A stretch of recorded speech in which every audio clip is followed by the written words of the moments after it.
Bien-aimés dans le Seigneur, que le Seigneur vous bénisse. Que le Seigneur vous bénisse. Je viens parler de la part du Seigneur, tellement que ça fait très longtemps que nous avons communiqué suite à un problème technique que nous avons connu. Mais pour l'instant, nous revenons avec force pour que nous puissions parler de la part du Seigneur. Ce matin, je viens avec un thème très capital, un thème qui va édifier l'Église de Dieu, non seulement l'Église Aurore, mais l'Église Corps de Christ. Avec beaucoup plus d'humilité, nous voulons vraiment parler pendant quelques minutes seulement, mais le reste d'enseignement, nous allons le donner au niveau de l'Église Aurore pendant plusieurs mois, 3 semaines, parce que c'est vraiment important pour l'Église d'aujourd'hui. Écoutez, bien-aimés, je suis pasteur Amos Ngeleka. Vous me suivez souvent sur notre chaîne YouTube, Seva TV. Mais ce matin, je viens avec un message spécial, un message qui va vraiment toucher quelqu'un, un message qui va édifier une famille, un homme d'affaires, un avocat, un médecin. Ça, c'est très important. Quel est le message que je veux prêcher ce matin? C'est un message que j'ai intitulé « Le ministère, les dons, même le métier que tu as. » Tu as un métier, tu as une fonction aujourd'hui. Tu travailles, tu es ministre, tu es président de la République, tu es, je ne sais pas, député. Quand même, c'est bien. Vous êtes un homme d'affaires très influent de la région. Écoutez, ceci vous concerne. Je veux parler que le ministère, les dons pour le pasteur, pour les hommes de Dieu. Je parle aussi pour les hommes d'affaires, pour les députés, pour le ministre, pour les hommes de métier. Vous devez savoir ceci, c'est ça le thème que je vais vous donner. Les dons que tu as, la position que tu as aujourd'hui, le ministère que tu as n'a pas de limite. Le ministère n'a pas de limite. Vous êtes avocat. Vous resterez avocat pour toujours. Tu seras enterré avec ces statuts-là. Les statuts d'avocat là, tu seras enterré avec. Vous êtes pasteur, tu seras enterré avec ces statuts-là. Vous êtes médecin, tu seras enterré en tant que médecin. Mais il y a une chose que je vais te dire, une chose. Être médecin, être pasteur, avoir un don quelconque,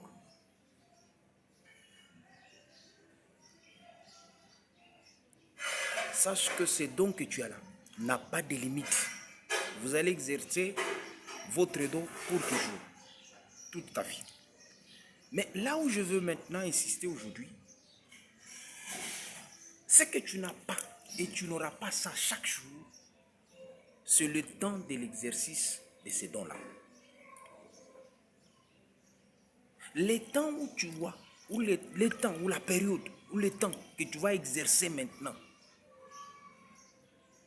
ou bien je peux dire le temps de gloire, parce que chaque personne a un temps, a un moment de gloire, de son ministère, de la grâce que Dieu lui a donnée.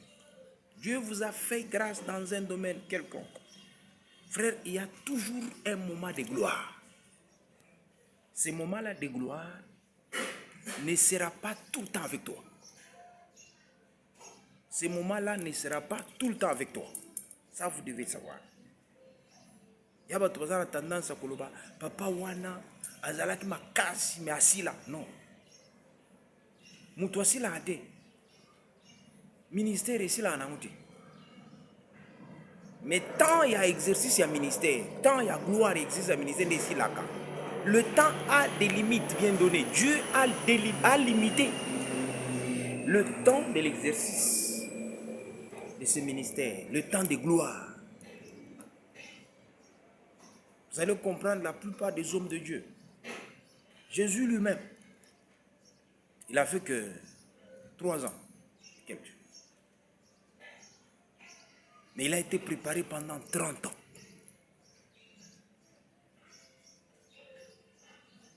Vous comprenez?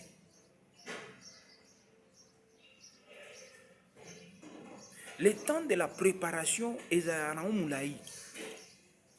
Tu peux être préparé pendant 50 ans. Mais le temps de gloire est à Moulaï. Le temps où tu vas exercer ce ministère, le temps où tu vas exercer ces dons, où la grâce que Dieu t'a donnée est très bien limitée, mon frère. Tu n'auras pas tout ce temps-là chaque jour. C'est pourquoi vous verrez que même Samson, il a eu un temps de gloire. Il était fort, il a fait des choses. Mais après ce temps de gloire, il est mort comme un enfant. C'est comme ça. On va parler d'Élie, qui a fait descendre le feu. Il y a des gens qui sont morts. Mais on a vu Élie à un certain moment fuir Isabelle.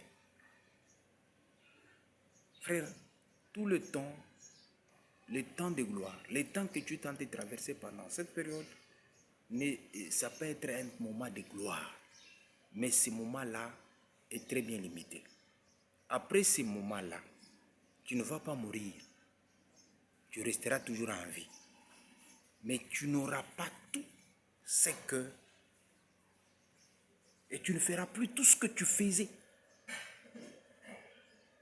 C'est là où les gens disent que Moutoua si là, non, aussi là, tant n'a rien ici là, mais yé atikala. Et les gens confondent pour dire que Dieu n'est plus avec lui. Non, Dieu est avec toi, mon frère. Sauf que le temps où tu as été appelé à briller, appelé à faire de grandes choses, a été limité. Après ce temps-là, tu continueras ta vie jusqu'à ta mort. Tu vas mourir en tant que pasteur, mais le temps de gloire de ton ministère était bien limité. Nous lisons dans 1 Corinthiens, 2 Corinthiens je pense, chapitre 6, verset 1. C'est Paul qui nous exhorte. Il parle aux fidèles de Corinthe. Il dit ceci, chrétiens de Corinthe. Il dit, puisque nous travaillons avec Dieu, nous vous exhortons à ne pas recevoir la grâce de Dieu en vain. Quand nous lisons dans Éphésiens chapitre 5, verset 12, verset 16, là où on nous dit racheter le temps. On parle de racheter le temps. Racheter le temps, ça veut dire maximiser le temps. Ça veut dire mettre au profit toute opportunité à votre profit, toute opportunité que Dieu a mis à ta disposition, mon frère. Parce que tu n'as pas tout le temps. Maximiser, c'est-à-dire même des temps perdus, parce que tu as perdu parfois des moments où tu dois faire de grandes choses. Mais quand il faut racheter le temps, tu peux récupérer même les temps perdus. Là où tu pouvais faire 5 ans, tu peux le faire dans 2 ans. Parce que tu as racheté le temps. Ça dit, mon frère, on ne joue pas avec le temps. Nous avons tendance à respecter les dons, le ministère. Nous respectons parfois le métier que nous avons, mais nous semblons négliger le temps de l'exercice de ces dons, de ces métiers-là. Mon frère, le temps est précieux. Il faut respecter ces temps. Quelque part, la Bible, j'ai lu quelque part, on a dit, c'est lui qui prétend être élevé. faut qu'il prépare sa chute. Préparer la chute, ça ne veut pas dire qu'il faut préparer comment tu vas tomber. Préparer la chute, c'est-à-dire se préparer pour que les moments de chuter, que tu ne tombes pas par terre.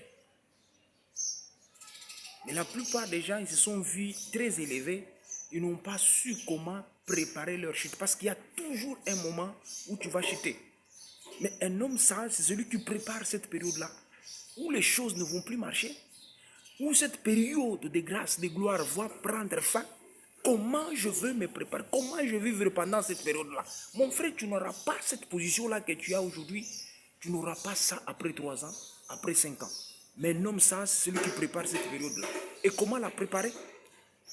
Il faut savoir comment racheter les temps. Ne pas recevoir la grâce de Dieu en vain. Recevoir la grâce de Dieu en vain, ne pas considérer ce que Dieu.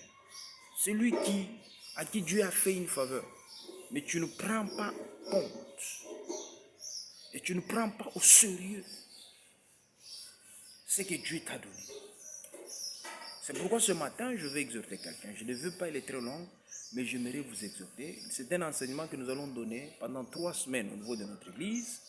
Et nous vous exhortons ce matin de compter sur le Seigneur. C'est lui qui donne. Il est le maître du temps et des circonstances. Qui donne le temps de gloire. C'est lui qui distribue ces temps-là. Accrochez-vous à ces dieux-là, à ces Jésus que je vous prêche.